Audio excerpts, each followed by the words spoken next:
Hey, everybody.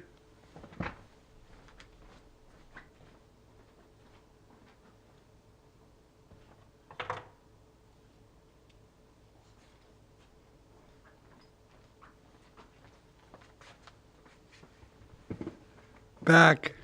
How you doing? Hello, everybody. Yeah, here we are. Wow, where do we start? Oh, I forgot my list. Be right back.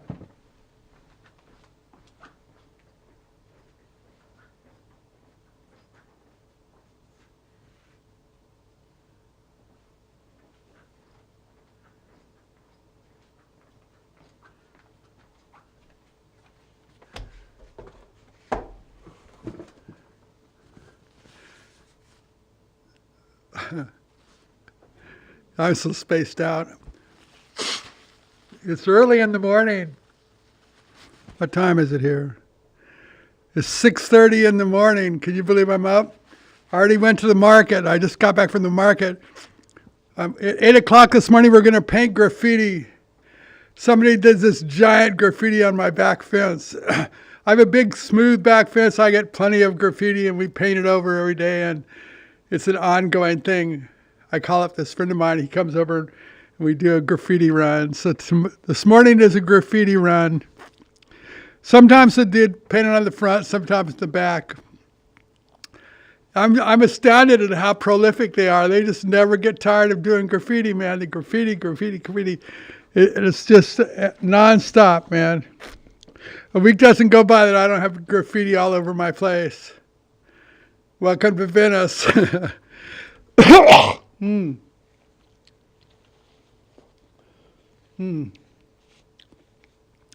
So I had a little piece of chicken, a little piece of avocado, a chocolate chip cookie, and a Ghirardelli's chocolate caramel square. That's what I had for breakfast. Can you believe it? Wow, so good. Oh, I wanted to say something about the questions. I don't know why I'm hot today. I wanted to say something about the questions. You know, if I don't answer your question exactly right, or if I don't understand it exactly right, that's life, you know. I did the best I can, and I appreciate your questions, but I answer them how I answer them, so that's it. Um, Donna, whoever you are, you sent Big Kitty a chili pepper catnip toy, and he was rolling around all yesterday. He was chomping on it and liking it. So thank you very much for the toy for Big Kitty. He appreciated it. He's got other catnip toys naturally, but he liked that one because it was new and it was fresh. So he was running around. I noticed I saw him walking around with it in his mouth, and then he would lay down and roll around. So he likes the catnip. Yeah. You know, that was so weird. Somebody told me in the comments that Leonard Stogel, that manager of Frosty who died in the plane crash, his parents died in a plane crash too. Now, is that the weirdest thing? What's the chances of that happening? His parents died in a plane crash, an airliner. And then years later, he died in a plane crash. Man, if you ever get on a plane and somebody's name's Stogel, don't get on the plane, man. That sounds like the plane could crash. Yeah, that's the weirdest thing I thought. Yeah, God, I feel so good today. How are you all doing out there? I'm going to talk about Karen Black today. Oh my God, I'm going to save that though, because that'll be the last story. But Karen Black. Yeah, my manager who also managed her, she was his girlfriend also. Not only did he manage her, but it was his girlfriend. And man, I have some Karen Black stories. So stay tuned. Don't leave the podcast because you're going to like the stories. The Warner Grand Theater in San Pedro. Some friends of mine in San Pedro were telling me that they were going to demolish the Warner Grand Theater, and it's this great, amazing Art Deco theater that was built right at the end of the Art Deco period. It was in the early 30s, right before the big earthquake, and then Anyway, it's built way better than most Deco theaters. It was built like a dam, man. It's just concrete, and it's just the most solid thing. So anyway, they were saying they were going to take it down. Maybe they weren't. I don't know. But anyway, when I showed up to look at it, they had guys there cataloging all the fixtures. They were going to auction off all the fixtures before they demolished it. Now, I don't know if they did that did that to scam me or what. I don't know. I'll never know the truth of that. I can't imagine that they were going to destroy this beautiful theater, but stranger things have happened. Anyway, so my partner Ricky and I, we owned Killer Shrimp at the time. It was a pretty new business, and we decided we're going to go for it. And they were talking about they were going to revitalize San Pedro, the downtown area. The federal government was putting in millions of dollars, and it was going to be a revitalization. So we thought, well, we'll buy the Warner Grand Theater. Not only did it have a theater, but it had a bunch of commercial storefronts in the front of the theater that you could rent out. It was quite a place. It's still there. So anyway, we bought it, and then they revitalized San Pedro, but it didn't work. You know, the same people that did the 3rd Street Promenade in Santa Monica were trying to do that there, but it was sort of a half-assed effort, and it never quite took off. Plus, Pedro is weird, man. Pedro is weird. So we hung out in the Warner Grand for a lot of time. In fact, I lived in the Warner Grand for a while. It was fun living in there. It was like Phantom of the Opera, man. It was the most enormous place. The downstairs and it was just, you can't even describe how huge that place was. It held like 1,500 people. And we had a couple of concerts there, but we really never did anything because, we're not promoters. And I don't know why we bought it, but we bought it. But anyway, we wound up, make a long story short, we sold the Warner Grand to the city of Los Angeles, and now it's a historical landmark. And some city councilman got all credit for it. I don't care who gets credit for it. But we bought it. We saved it. I think we saved it, unless they were scamming us. And we sold it to the city of LA, and it's a historical landmark, so it'll never go anywhere. It's there forever, and it's still there. So if you're ever in Pedro, San Pedro, it's at the LA Harbor. Just go there and check it out. It's a pretty tough area there. Yeah, I'd say that's as tough as Venice down there, Pedro. I don't know why I'm attracted to those kind of places, but I really like Pedro. But I'm a Venice guy, so I found myself when I was living at the Warner Grand making excuses to drive back to Venice every day. Because I like Venice, yeah. But Pedro is a close second, man. It doesn't have a boardwalk, but it has a whole, down by the harbor, all this stuff. And Pedro's a great town. A great town, I love it. And I still have friends there, and it was a great place. Somebody asked me what kind of organ does Booker T play now. I have no idea what kind of organ he's playing now. I haven't seen him play in fucking a zillion years, so I don't know what kind of organ Booker T plays. You'll have to ask him. I don't watch videos of myself. Yeah, somebody asked me if I watched myself on Music Scene and other show. I don't really watch those shows. I don't want to go see what I'm not attracted to that. There's only so much time in every day, and I'm so interested in so many things that the last thing I want to do is go back and see me playing like 50 years ago. But I'll tell you about those shows. The one show was called Music Scene, and the other one was called, I forget, somebody said it in the thing. There was a couple of shows I did, and they were the big music shows, all the bands played on them. It was, But at one of those shows, another fucking Chuck Berry story. At one of those shows, Chuck Berry was there, and we were supposed to do a sound check, and it was a really strict schedule, because it was a TV show, and they really were like strict schedule. So we had so much time for a sound check.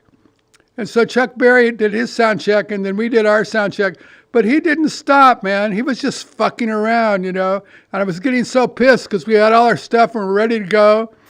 And Chuck Berry's there, and he's just fucking around. He's not doing a sound check. He's just playing and dicking around, and wasting time. And I don't know, because I don't know if he was being weird because of what happened in Hawaii with us and stuff, but he wasn't being considered that we weren't going to get to do our sound check, and they had a really strict time schedule there, And so I got really mad, And I yelled at him, I really did. Practice at home. Fuck you, man. Well, because we're standing there wanting to do our sound check, and he's still dicking around, just fucking around. He wasn't doing a sound check. He was just making noise and wasting time. And I don't know if he was trying to do that so we wouldn't get a sound check or not. But I just got really mad. I says, hey, practice at home, And then the people that were running the TV show got all upset. And so I said, fuck it. And we just started playing, We were much louder than him. And we just sort of drowned him out, while he was doing what was left of his sound check. But he wasn't doing a sound check. He was just fucking wasting time and being a dickhead. Chuck Berry was a dickhead, yeah. I'm sorry to say it, but the guy was a dickhead. So all the people didn't appreciate that when I did that. They got all upset at me and everything. And I said, well, fuck him. Tell him to practice at home, Fuck him, Anyway, but I was more wild then and more volatile. So that's how I handled that. But we got to do a little tiny sound check because he wasted all that time. And he wasn't doing nothing. He was just standing there doing his stupid ass Chuck Berry shit. Anyway, I didn't like Chuck Berry. Okay. Let me cross these things off.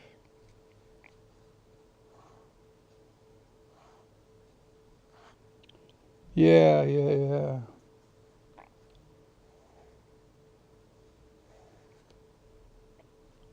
Somebody asked me about what the range of my voice has changed. I wouldn't even know what a range of a voice is. How can I explain that? I don't even know what I'm playing when I'm playing. I don't know what name of chords. I don't know anything. Somebody asked me, what is the range of your voice changed over 50 years? I don't know. I never even, who knows, man? I just sing different. I don't know.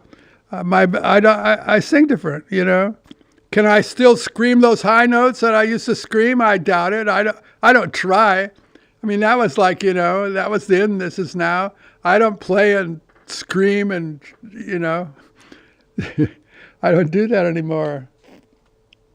I'm trying to get through this so we can get to the Karen Black stories because you're going to blow out when you hear them.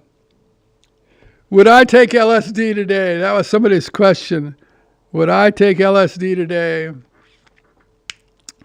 Well, somebody sent me recently 7 hits of acid. Not recently, like 2 years ago. They sent me 7 hits of acid. I'll tell you the story of this acid. This is a good story. So there was 1 million hits of acid. These guys made 1 million hits of acid.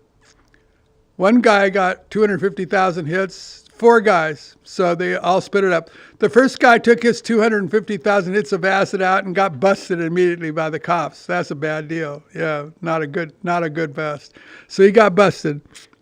So the second guy went out and took his acid out and tried to sell it, and he got busted. Whoa. The third guy went out, took his acid out, and he got busted. So this friend of mine, he had his 250,000 hits, but he was afraid to take them out because he thought the batch of acid was jinxed. It was jinxed. He jinxed LSD, and he was sure if he went out and tried to move it or do anything with it, he would get in trouble. So he never sold it. So he just kept it all these years. But you got to understand, LSD doesn't wear out. Like you can have LSD, it lasts forever. You take it and it lasts forever. So, and this was really pure, good acid. It was really good. And so he didn't sell it. So to this day, he's got all this fucking acid, and he's never going to sell it. He'll probably die. I don't know what will happen to it. But it's in these big bags. It's these little tablets in the big bags. But a lot of them have disintegrated. So in the bags, it's just all fucking powder, LSD powder in these bags. There's still lots of tablets, but a lot of it is just disintegrated into powder. And so, yeah, we won't say any names here naturally, but so that guy sent me 7 hits of acid a couple of years ago. He doles them out to his friends and stuff. But I don't know, man. I think my acid days are over. I took acid hundreds of times. Somebody asked me that too. I took it hundreds of times. And I've told stories back in my back podcast about some of the trips I had that didn't go exactly like I planned. So you'll have to go back and watch those if you are interested in that. So I haven't taken any of that because acid is so physically tiring, you stay up all night. And then people I know take DMT now, and that's a real short trip. It's like just 15 minutes or something. That sounds more doable. Although I haven't done DMT, I'm sort of interested in it, but because they say you see all these little creatures, the machine elves that jump on your body and stuff like that. But that sounds far out. So, but yeah, the acid just lasts so long, and this is really good acid. And if I took it, I'd be up all night, and anyway, it was just so physical, it'd be physically draining. And I don't feel as strong as I did when I was younger, and who knows, how that would go. So I'm sort of afraid to take it, I must admit.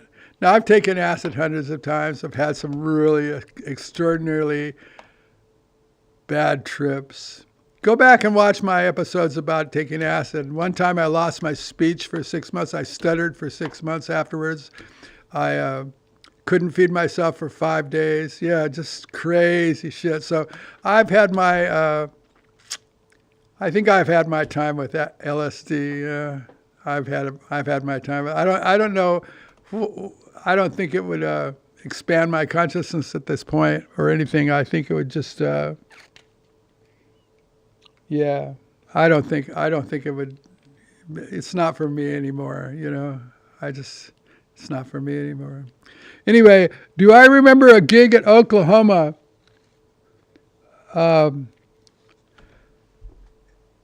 I sort of don't. I sort of do. I remember playing Oklahoma because this girl was there that I used to go out with, and she originally was from Oklahoma, and so she was at that concert, and I remember that.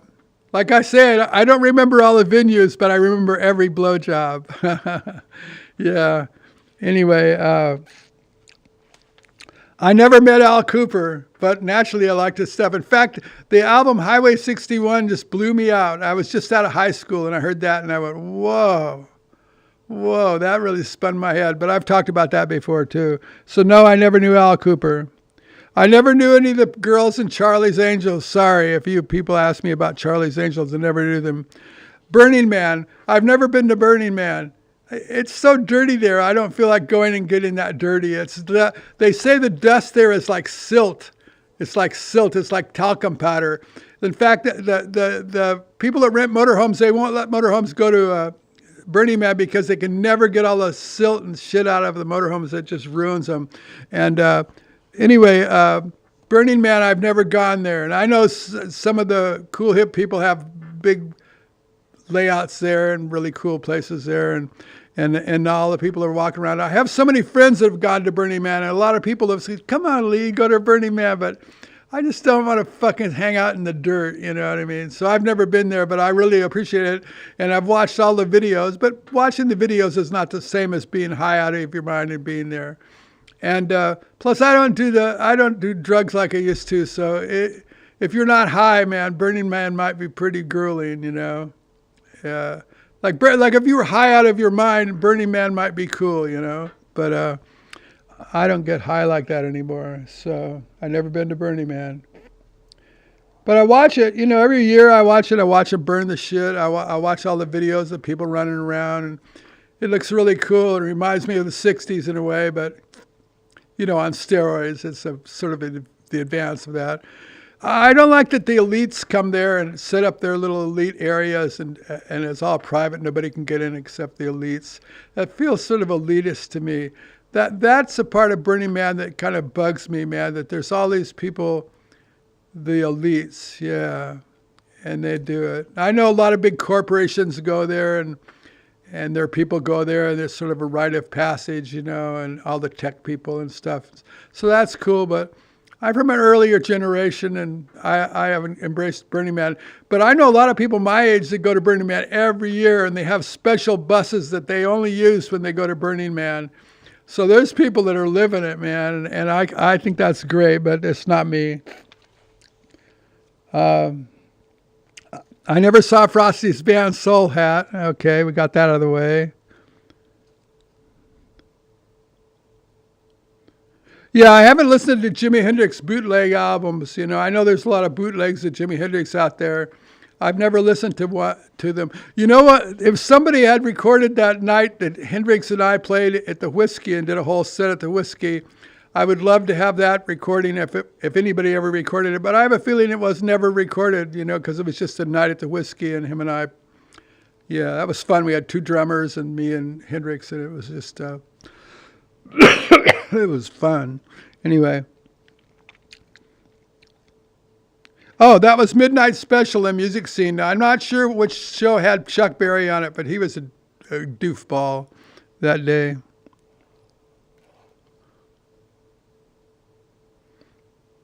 Oh, somebody asked me if I graduated from Atwater High School. Okay, here's the story.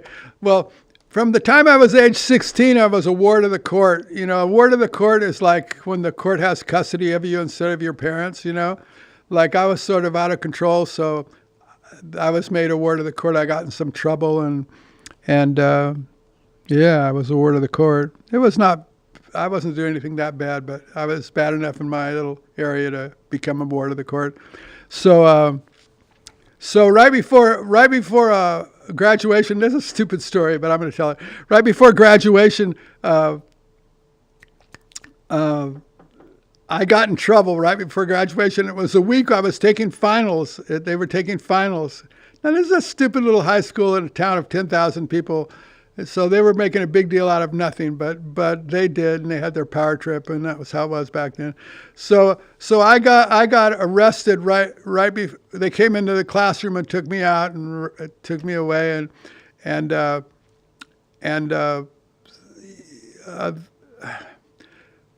went back the following week, and I tell the teacher of the class, can I take the test now? Because they took me out right when I was taking the final exam, for that class. And he said, no, you can't take the test. I went, what do you mean? What do you mean? I won't graduate if I don't take the test. He says, I don't care. He was a dickhead. Anyway, he said he didn't care. And then since I got arrested by the cops, I couldn't take the test. Well, I was blown away. I was said, wait, I won't graduate. You can't do this to me. You can't do this to me. And he did it to me, and I didn't graduate. So when I went to graduation, I sat in the bleachers and watched everybody else graduate. I didn't get to graduate. That was really that was a real disappointment to me. So, by the way, a bunch of my friends had enlisted in different services. You could sign up, and then after high school they come in. You get to go into service, right? And so they enlisted to go into service. And after graduation, they were walking off the field. And the military guys were there saying, okay, come with us. You're in there. They signed up to grad. So they didn't even get to party that night. They took them straight off the field, straight to the military. And you got to understand, this is before Vietnam had actually started. And so that was it. And so this all leads up to the story about me and the draft. Somebody asked me how I was classified for the draft. You got to understand, I was a military brat. My father died when I was 9. And I guess I was sort of troubled or something. I don't know why, but I was, cuckoo. And shit. So anyway, I didn't graduate. I was all bummed out. I was sitting there watching everybody else graduate. I didn't get to graduate. And so that summer I took correspondence classes. I don't know why I did that. I didn't need to do it, but something that I just felt like I should have a high school diploma. So all that summer I took correspondence classes. From the University of California at Berkeley. They had like this thing where you could take summer classes and get your high school diploma. So I did that. So my high school diploma says UC Berkeley. That's really funny because I never went there as a student or anything, but I took those classes and I did my little things. It was really corny stuff, but I got my diploma and it said University of California at Berkeley. That was kind of funny. And then, not that I needed to do that, but I did it because I thought I needed to. Yeah, I was a ward of the court. That was really crazy. In fact, I knew, man. I knew when that summer was over. I knew I had to get out of that area. It was too small of an area. And once you're in trouble in a town that small, that Merced was where the court was, but Atwater was our little town. It was like 6 miles from Merced. It was like 10,000 people. And, once you're in trouble in a 10,000 person town, it's not like LA. Like LA, you can just get lost in the hugeness and all the millions of people. But when you're in a town that small, man, you can't blow your nose without somebody knowing it. So I had to leave that town, and I wanted to leave anyway because I wanted to play music. But I knew I had to get out of there because I was a ward of the court, and yeah, you had to get permission to do anything if you're a ward of the court. It was just really a hassle being a ward of the court. But anyway, after at the end of my junior year, I got in some trouble, and they put me on house arrest for the whole summer. And so I couldn't go out. I couldn't go leave my house for the whole summer. That was really a cruel thing to do. And if I got caught away from my house that summer, they would send me to CYA, which was California Youth Authority, like jail for kids. And I didn't want to go to CYA, so I stayed at my house the whole summer. And friends would come over and hang out and stuff. People would stop by. But the cops used to, and you got to remember, it's a really small town, like 2 cop cars. The cops would cruise by and toot their horn, and I would have to go outside and show them that I was there. So they would come and toot their horn at the weirdest times in the middle of the night. They'd come and toot their horn, or in the morning, or they were trying so bad. And word got to me. Somebody I knew was in the government in there, and they told my mother that don't fuck up because they really want to put you in jail, and they're gonna try to. They were hoping when I went to court the judge would put me in jail, but he put me on house arrest. So the local cops and everybody, they were committed to making me fuck up and sending me to jail. But I didn't fuck up and I didn't go to jail. But they came by. They would come by day and night, morning really early, and toot the horn out. I have to go outside and show them I was there. And they did that a lot of times. Boy, I was sure tempted. My friends were going to Santa Cruz and San Francisco that summer and hanging out, and I wanted to go so bad, but I knew if I went, I'd get caught and I'd go to jail, so I didn't do it. Anyway, yeah, it was hard. Once you're in trouble in a town that size, man, you're done. You're cooked, man. Like I can't explain to you how cooked you are when you are in a town that size and you're a ward of the court, man. You're just like, yeah, they don't got nothing better to do than to fuck with you. So I was glad to leave Atwater, man. I got out of there. I never looked back. I never went back. It's really funny. I went back a few years ago. I was driving to San Francisco, and I thought, I'll go over there and see what that town looks like. And I went back there and saw my shack where we lived was still there, and it was worse than I remember, man. It was more depraved than ever. I drove out and saw my high school, and it was worse than I remember. I had a pretty bad opinion of the whole place, but it was worse than I remember. Anyway, I'm sure people who live there now aren't going to appreciate me saying that, but it was worse than I remembered. Okay. That's all for that. Karen Black. Oh, Karen Black. Now, Karen Black was this actress, for you guys that don't know, and she was in a bunch of movies, but she was in one movie, but I think she was in 5 Easy Pieces. And she played this weird girl that was really problematic, and the way she acted, she wasn't acting, man. That's how she was in real life. And I know that Nicholson and those guys, they cast her for that part because that's who she was, man. She was exactly like that in real life. I'll tell you one story.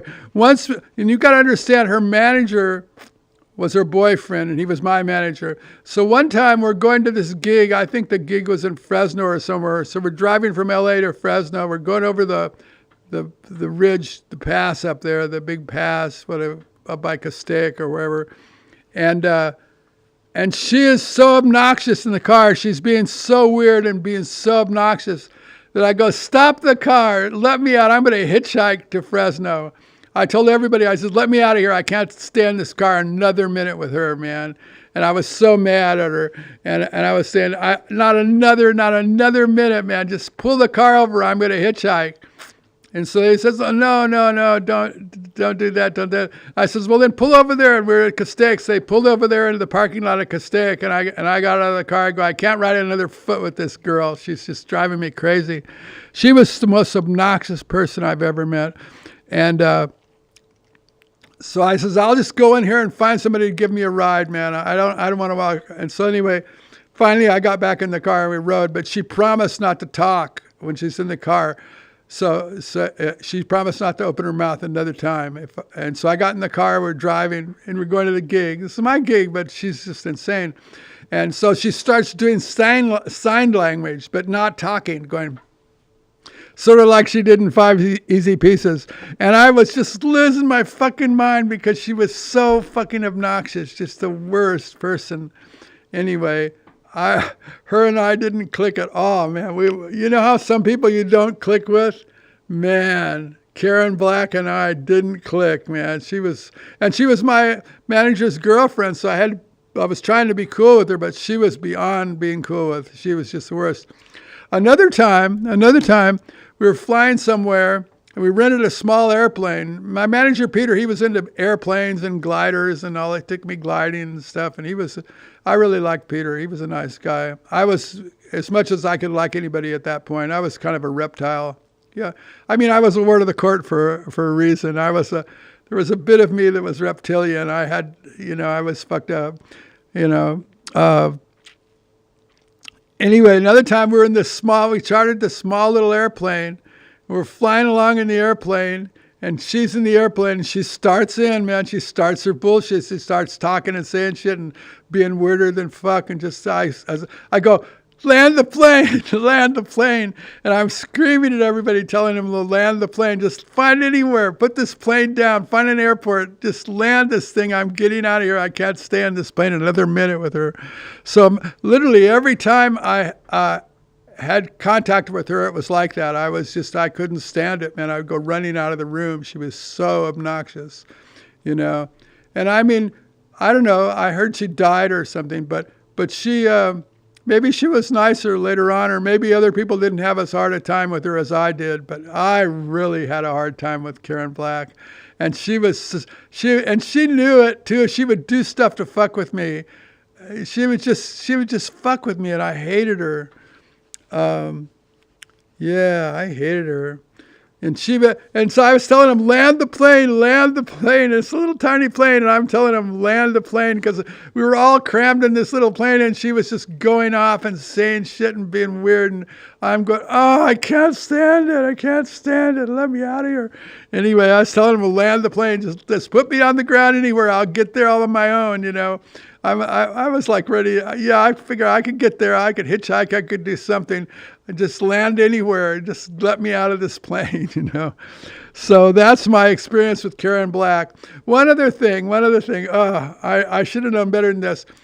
Mary, my wife Mary, owned a house up behind the Chateau Marmont on Hollywood Boulevard, up in the hills there. And really cool house built by this architect named Bird. And so it was one of the birdhouses. And so this was such a mistake. We rented the house to Karen Black because we were going up north of San Francisco. We weren't going to need the house. So we rented the house to Karen Black. And so she got in there, and I knew better. I should have never rented her. And she was a nightmare tenant from hell, just like the worst girl. And she wanted to paint the house all these weird colors, but the house was all white, and it was this beautiful little birdhouse. It was all white inside, and it was designed to be white inside. The whole thing. It was a little architectural gem. And so she wanted to paint it, and we said, no, you can't paint it. And so she got all tweaked because we wouldn't let her paint it. She wanted to paint it all kind of funny colors. And we were going, no, you got to leave it like it is. That was the deal. You move in, you don't fuck with anything. Just move in and live in it, but you can't fuck the house up. So she took mascara, tubes of mascara, and she squirted it all over the ceiling and the walls. And she just defaced the place because she was such a bitch, But that's Karen Black. So you ask me about Karen Black, that's my Karen Black story, man. I had so many confrontations with her, and she was my manager's girlfriend, so it just went on and on. There was just no escaping her bullshit, And That's my Karen Black story. I hope you all enjoyed that story because that's a real truth, you know. And and you got to understand, I was not exactly yeah, I was a reptile, man. I was on another planet, man. When I was younger, yeah, I had a smile on my face, but my mind was, I don't know. Yeah, that's who I was. I had no malice in my heart, but I was pretty complex and difficult too. But she drove me to the limit, man. That girl drove me to the limit. And she did it over and over. And she would just start in, and I would say, oh, and so in the plane, they couldn't land the plane. So I says, well, you can't talk. So once again, she started doing sign language and mimicking and doing pantomimes or whatever you call it, whatever she was doing. She did everything she could to fuck with me the whole plane flight. And we were real close because it's a tiny plane. There's four of us in the plane, and she's just going off, and I'm just losing my mind, you know. Let me out of here, let me out of here. Anyway, that was my Karen Black stories. Peter broke up with Karen and was no longer her manager and no longer her boyfriend, and I never saw her again, and I tell you, it didn't bother me one bit. I never had any fun. I don't have any fond memories of her, you know. God, I forgot all about it. Somebody asked me about her, or I mentioned her, but I haven't thought about her in a zillion years, man. But she was fucking batshit crazy. You watch Five Easy Pieces, that's exactly what she was. I think that was the movie. That's exactly, you see her worst behavior in that movie, that's who she was in real life. It's exactly like that. And I know that Nicholson and those guys cast her in that part because that's exactly who she was. She wasn't faking it, man. She was fucking batshit crazy. Yeah. I don't know what she was like later in her life, but at that point we were all crazy. So I don't hold it against her. But that's my story of Karen Black. Batshit crazy. Yeah. And I was batshit crazy too. So we were like, I don't know. We were a volatile.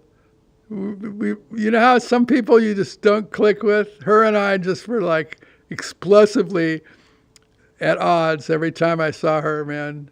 And she got even with me. She squirted mascara all over our walls and ceiling, and she was kind of vindictive in that respect. But God bless her, she's dead now. And she went to wherever people like her go to. I wouldn't say she went to hell, but I would sure hate to be in heaven with her. Yeah, man. If she went to heaven, everybody up there's losing their mind. They're going, wait, we made a mistake. Up in heaven, they're going, oh, fuck, what are we on? Anyway, I'm sure God has a sense of humor. Maybe not, though. I don't know. Here we're going off into, we don't want to go into that territory. So that's all I have to say, man. Oh.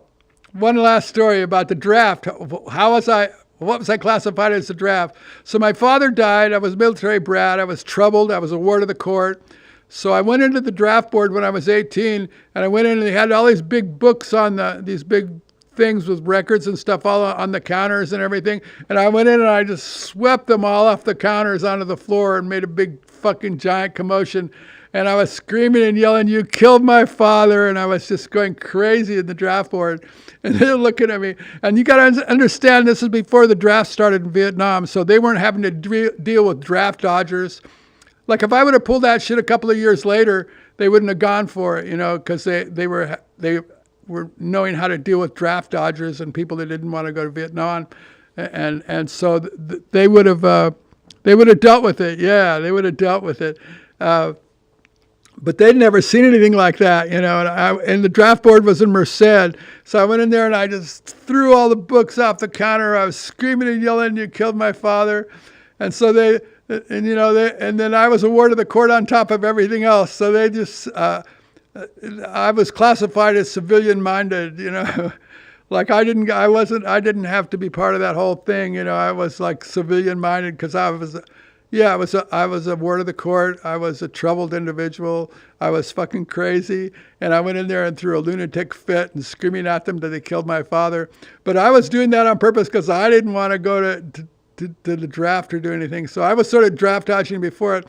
And you got to understand, as a military brat, In the 61 and 62, we were already hearing that we were going to go to Vietnam. Like there was no Vietnam War, but all the fathers were talking about, yes, we're going to go to Vietnam. And so all the military guys knew, all the upper military guys, they all knew they were going to get involved in Vietnam, and they knew it.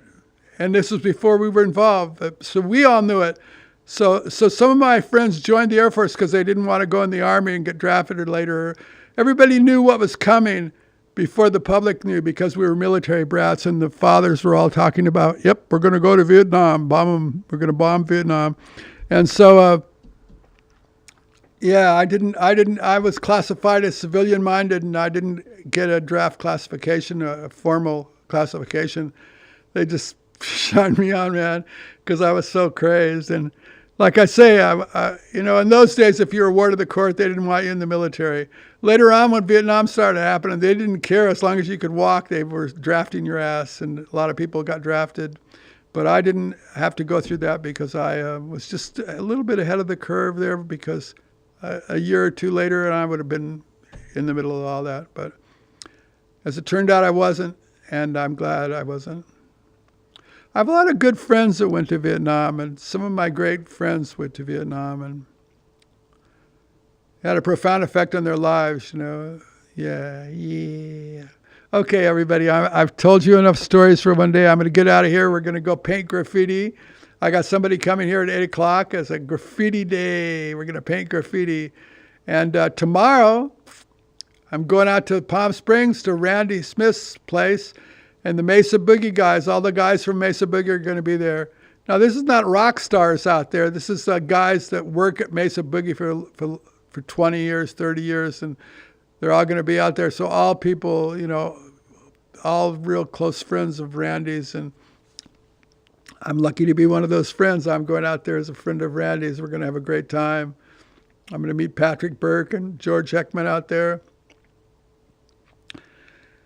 And we're going to all talk about the old days, about prune and all those things, and I'm taking my keyboard. Last year I went out there, I played for like 4 hours straight. I just sat there and played for 4 hours. So I'm going to go out there tomorrow, and I'll probably play for 4 hours straight, yeah.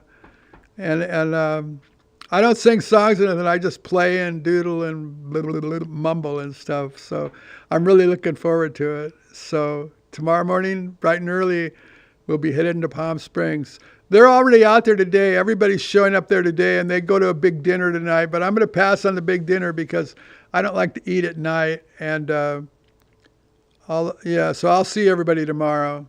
Yeah, I'll see everybody tomorrow. And yeah, that's what I'm going to do. So Mesa Boogie tomorrow. Okay, everybody, I'm repeating myself. Have fun out there. Wow, I'm so glad. Oh. The Mac store yesterday. I went to the Mac store. Now, you got to understand, it's the 6th time I've been there. I've been having problems. So I lug my screen. I got a big screen. I lug my computer. I'm just trudging down. In the Mac store in Santa Monica, you have to park a block or so away and walk to it because it's on the 3rd Street Promenade, and you can't pull right up and park and go in. So it's really a hassle. I'm carrying my shit, and it's so hard to do.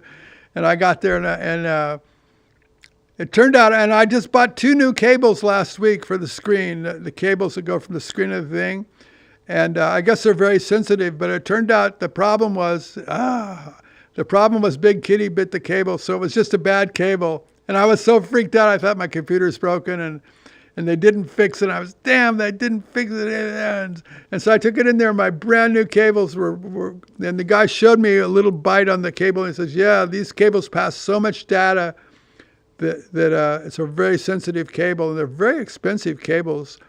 It was like $170 for this cable, and the other one was $70. I mean, and both of them were bad. He'd bit both of them. So I'm going to buy some plastic tubing. I'm going to put the cables inside the tubing. And then he won't be able to bite them. Yeah. So that's it. So it was, I didn't have to lug all that shit in there. I just had to buy a cable, but I didn't know that. But I've been there 6 times having all these problems and replacing cables and taking my shit in and taking my screen and it works. Taking my computer in, it works. Take them both in, it works. And then I get home and it doesn't work. But it's just like Big Kitty bit it. Where are you, Big Kitty? Big Kitty's sleeping. He even says, this is too early for a podcast. Even the Big Kitty's not going for it, man. He's going, podcast at 6:30 in the morning? Anyway, what time is it here? I got to get it. Oh, I have plenty of time. So that's the story of the Apple Store yesterday. What a fucking nightmare. But, you know, I always like the Apple Store because they got this giant screen and they're showing shit and how to work your iPhone and everything. So it's always cool to go there. But it's not cool when you have to carry a bunch of stuff, man. I was lugging that shit. I almost called up a friend to help me, but I know I can do it. And I carry it in each hand. I got shit and I got it in bags, big bags and handles. And anyway, there you go. I think I'm out of stuff to talk about. So that's my story, everybody. I'm glad to be back. I left you a little message yesterday saying, hey, I'm going to the Apple Store. I don't know what's up. What's up was Big Kitty bit my shit. Anyway, thank you, Donna, again, for the catnip toy, the cat like that. Thank you guys for listening. Oh. Don't forget to hit the like button. I know I'm supposed to say this. Don't forget to subscribe. If you subscribe, you won't miss any of the fun. And I've noticed we're getting more people. We're getting closer, man. We got to get to 1,000. I don't know what that means. In my head, it's some kind of mythical number that I'll be monetized and that'll mean something. I don't think I'll make any money because I have so few viewers and stuff. Probably all I'll do is get commercials in my shit. There'll be commercials in my ramblings. You'll see commercials. So it'll probably ruin my podcast. Just because I want to have 1,000 subscribers. But anyway, please subscribe. And thank you guys that got your friends to subscribe. And the one guy got his family to subscribe. Thank you so much. That meant so much to me. It meant you're really trying to help me here. I enjoy all your comments. I hope you like my stories. I hope I'm not too brutal on Chuck Berry or Karen Black. I'm just trying to tell it like it is. You know what I mean? I'm not trying to sugarcoat it or make myself out to be a good guy, because I was a problematic young individual.